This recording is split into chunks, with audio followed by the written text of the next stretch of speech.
जी लख लख शुक्राना, अनंतम शुक्राना। जो पीछे बैठे हैं थोड़ा थोड़ा आगे आ जाएंगे। हैप्पी बर्थडे अंकल, गुरु जी ने आपको बहुत ब्लेस किया, शुक्राना गुरु जी का। और अमृत वेला में तो इतना अमृत बरसता है कि वो शुक्राने में भी सुना कि हुई अमृत की बरसात, गुरु की शुक्र करा। और कितनी प्यारी आपने आज बानी सुनी कि जब मिल जाती है बहुत सारी चीज़ें तो ब्लेसिंग बनती है। सत्संग होता है, सेवा होती है, और फिर किचन में प्रेम बरसता है। जब कहते जब जिन प्रेम कियो तिन्ही प्रभ पायो। कितना संगत को प्रेम गुरुजी ने सिखाया कि करना है। उन्होंने कहा कि ये आज अपने वाणी में भी सुना कि प्रेम और भाव के भूखे हैं वो। और जब प्रेम की बात आ गई तो सब कुछ खत्म हो गया, कुछ रहा ही नहीं बाकी। और गुरुजी ने अपने टाइम में बहुत संगत से कहलवाया, मुझसे भी बहुत बार लिखवाया। मैं कभी पुरानी एक डायरी देख रही थी तो उसमें मैंने बोला हुआ है पुराने सत्संग में कि अगर हम देखें ना कि अगर हमारे पास नफरत करने वालों की लिस्ट है बहुत लंबी है, प्यार करने वालों की लिस्ट बहुत कम होगी। लेकिन अगर हम उसको सोचें कि हम ये लिस्ट, जब हम गुरुजी की संगत नहीं थे तब तक हम इफ एंड बट में थे, मतलब बदला लेने की भावना और ईर्ष्या करने की भावना, द्वेष, प्रतिस्पर्धा सब हम करते रहते थे। पर जब हम गुरुजी वाले हो गए, गुरुजी की संगत बन गए, तो हमें कोई बुरा बोले, भला बोले, अच्छा बोले, ना बोले, हमें सबको प्रेम ही करना है। उन्होंने कहा प्रेम करना है। प्रेम से आप सत्संग सुनोगे तो ब्लेसिंग मिलेगी, प्रेम से जब जिसे आपका पाठ कर लोगे तो ब्लेसिंग मिलेगी। अब यही आप पाठ है, कोई भी सिमरन है, कोई अमृत वेला है।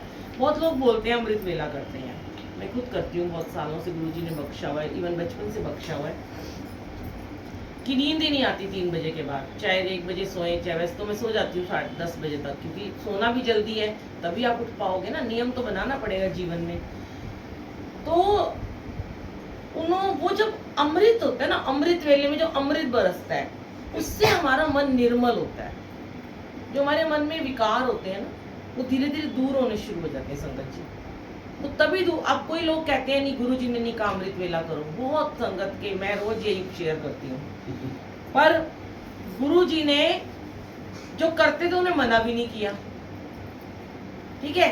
गुरुजी ने ये जरूर कहा जड़े वेले पाठ कर लो अमृत वेला। लेकिन अभी थोड़े दिन पहले फिर शेयर किया था, गुरुजी ने ये नहीं कहा पूरा दिन गॉसिप करो, फोन पे बातें करो, इंस्टाग्राम चलाओ, घूमो, किट्टियों में जाओ, पिक्चरें देखो, और जब पाठ करने की बारी आई तो बोलो जब मर्जी कर लो, चलते फिरते करना। ऐसे नहीं होता। जिस तरीके से अपने जीवन में हर चीज़ को हम प्रायोरिटी देते हैं उस तरीके से हमें अपने सिमरन को भी एक प्रायोरिटी देनी है। और जब हम उसे अपने सिमरन को ऊंचा स्थान देंगे ना, तभी गुरु हमें अपने चरणों में एक ऊंचा स्थान बख्शेंगे। तब तक नहीं बख्शेंगे जब तक हम सिर्फ वो लोग कहते हैं जो करना नहीं चाहते, जो उठना नहीं चाहते, वो कहते हैं गुरुजी ने नहीं कहा। अरे किसको पता, गुरुजी तो 2:30 बजे से लेकर सुबह 5 बजे तक समाधि में रहते थे। गुरुजी ने जो संगतें उनके साथ रही हैं, जो अंग संग इतने साल रहे हैं, और गुरुजी अपने समय में जब सत्संग खत्म होता था तो बोलते थे 10 बजे के बाद दोबारा चलो अब पंजाबी गाने लगा दो, और कुछ संगत को बिठा लेते थे और बाकियों को भेज देते थे। कर्म कटने अभी बाकी थे उन संगतों के, तो उनको कहते थे बैठ जाओ अभी नहीं तुमने जाना। उनमें कई ऐसे लोग थे जिनके बच्चों ने सुबह स्कूल जाना होता था, तो कहते थे पहली बार आए हैं, परेशान हो रहे हैं, हमने जाना है, हमारे बच्चों की छुट्टी हो जाएगी, अब गुरुजी जान अंतर्यामी है, तू बैठ जा। अब उसको पकड़ के बिठा दिया, 2:30 बजे तक बैठा है, 2 बज रहे, मतलब 1 बज गया। और फिर गुरुजी कहते थे सेवादारों से जाओ जो लंगर बचा और ले आओ, उनको भूख लगी होगी तब से बैठे, दोबारा उनको लंगर खिलाते थे। फिर उसके बाद 2-2:30 बजे तक फिर बातें सत्संग शेयर कराते थे, सत्संग ब्लेसिंग तेनू की ब्लेस किया शेयर कर खड़ा होके, तू क्या करता है ये शेयर कर, ऐसे करके गुरुजी अपनी उनसे शेयरिंग कराते थे।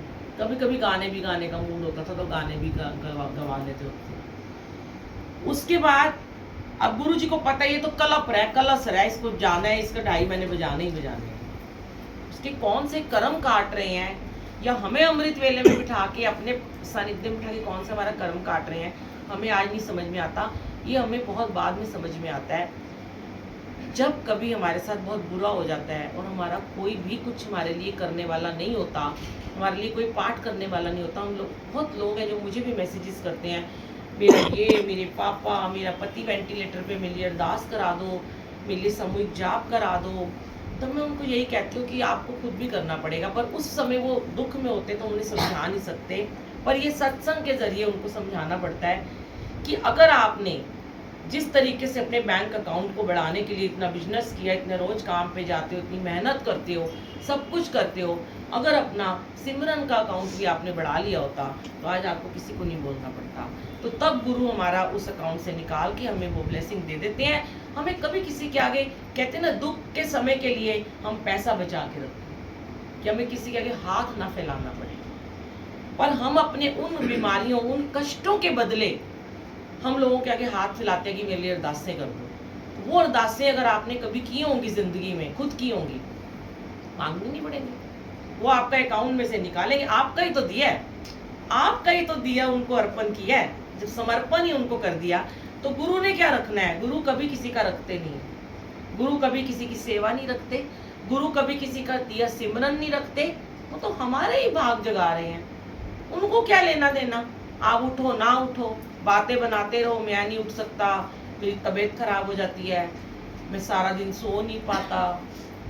शुरू में होती है, हमारे जब बच्चों को हम नया नया स्कूल भेजते ना, 3-4 साल के बच्चे को छटपटाता है, रोता भी है, चिल्लाता भी है, रोता रहेगा रोता रहेगा रोता रहेगा, पर मम्मियाँ बाहर खड़ी होकर हाय हाय करती रहेंगी, पर वो टीचर उनको बाहर नहीं जाने देगी। एक दिन रोएगा, 2 दिन रोएगा, तीसरे दिन उसको नींद भी आएगी, चौथे दिन वो खाना भी नहीं खाएगा। ये सारी बातें अगर हम सोचें तो ये अमृत वेला करते समय हमारे जीवन में घटित होती है। कभी ये दर्द हो गया है, कभी नींद आ रही है, अब फिर क्वेश्चन आते हैं लोगों के कि कैसे करके एक आंटी, बुलबुल आंटी में बोल दे कि अमृत वेला छोड़ दो। पर ढीठ मैं भी हूँ कि ना मैं कभी बोलूंगी छोड़ो, क्योंकि जो मुझे मिला मैं तो वही शेयर करूंगी। मुझे कौन सी दवाई से मैं ठीक हो रही हूँ, मुझे कौन सा डॉक्टर ठीक कर रहा है, मैं तो वही नाम शेयर करूंगी, है ना भाई।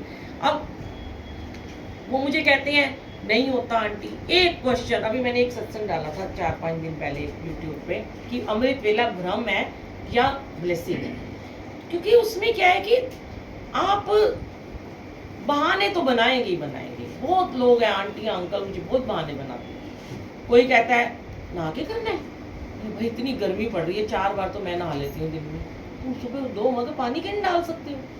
और ठंड में तुम्हें भगवान ने, गुरुजी ने इतने बड़े गीजर दे रखे हैं, कमरों में हीटर दे रखे हैं, हीटर लगा के सोते हो, क्यों बहाने बनाने। फिर दूसरा बहाना बनाते हैं कपड़े भी बदलने हैं। अरे जब नहाओगे तो कपड़े तो नेचुरल बात है रात के उतारोगे, क्योंकि उन कपड़ों में आपकी विकार है, नींद छुपी हुई है। जब उन्हें उतार दोगे, धुला हुआ दूसरा कपड़ा पहन लोगे, फ्रेश फील करोगे। सबसे बड़ी बात है, मुझे ऐसा लगता है कि नहाने के बाद फ्रेश फील करता है। और ये नहीं कि हम यहाँ पे आए हैं, अमृत वेला में आए हैं, तो मैं अपने घर में भी रोज अमृत वेला करती हूँ, लाइव चलाती हूँ, संडे सिर्फ संगत आती है। पर जो बाकी के 6 दिन है, कभी भी आप मुझे आके देख लेना, मैं नहा धो के अपनी कंघी वंगी करके लिप ग्लॉस लगा के तैयार बैठी मिलूंगी आपको। मुझे फील आती है फ्रेशनेस की। यही मैं आंखें मिलती मिलती बैठ जाऊं, सोना ही पड़ेगा, नींद तो आएगी ना। फिर ना नहाए ना कपड़े बदले तो वो नींद घेरेगी। नहा के अपने कंघी भी कर लोगे ना अच्छे से, ऐसे लगेगा लिपस्टिक लगा ली ना, बाहर जा रहे हैं जैसे लगता है, नींद आएगी नहीं आप। तो लोग सोचते हैं पता नहीं सिर्फ तैयार होकर क्यों बैठ जाती है। मैं अपने लिए बैठती हूँ, तो गुरु जी के लिए बैठती हूँ। प्रेमी से मिलने जाना है तो फटाफट तैयार होके जाएंगे, अच्छे अच्छे कपड़े पहन के जाएंगे। महबूबा से मिलने जाना है तो जाएंगे। और ये महबूब जो हमारे बैठे हैं, इनको मिलने के लिए खुद को तैयार नहीं करना। अब कोई कहता है ऊपर ऊपर से तैयार होना है, सही बात है, ये बात भी बिल्कुल सही है कि ऊपर से तैयार नहीं होना, मन से तैयार होना है। मैं इस चीज में ना, हम बहुत डिस्कशन है, जा नहीं सकते। अब जब मैं कुछ बोलती हूँ, मेरी पॉइंट को कई बार लोग पकड़ लेते हैं। आंटी आप कहते हो ऊपर ऊपर से नहीं होना चाहिए, फिर क्यों ऊपर से तैयार हो? हर बात का वो मीनिंग पूछते हैं और हर बात का जवाब गुरुजी मुझसे दिलवाते नहीं है। भाई ऊपर से भी तो तैयार होते हो, अपने पति के लिए भी तो होते हो, बच्चों के लिए भी तो होते हो, खुद के लिए बिजनेस में जाते हो काम पे तब भी तो होते हो। लेकिन मन को साफ करना है, इसका मतलब ही नहीं मन साफ करने तो ऊपर से गंदे बने रहो। दोनों चीजें बैलेंस बना के चलना है। ऐसे ही जीवन में, अपने काम में, अपने अमृत वेला में, अपने सिमरन में, अपने पाठ में हमें बैलेंस बना के चलना है। और जिस दिन हमने बैलेंस बनाना सीख लिया, हमारा अकाउंट का बैलेंस जो बढ़ रहा है पैसों का, उस तरह हमारा सिमरन का बढ़ता चला जाएगा। और फिर जब वो बढ़ गया तो कभी किसी के आगे यूं हाथ नहीं फैलाना पड़ेगा। भले बुरे समय के लिए सिमरन को कलेक्ट करना बहुत जरूरी है। शुक्राना है मालिक का कि समय समय पे अमृत वेले की दात जाके भी बख्श देते हैं।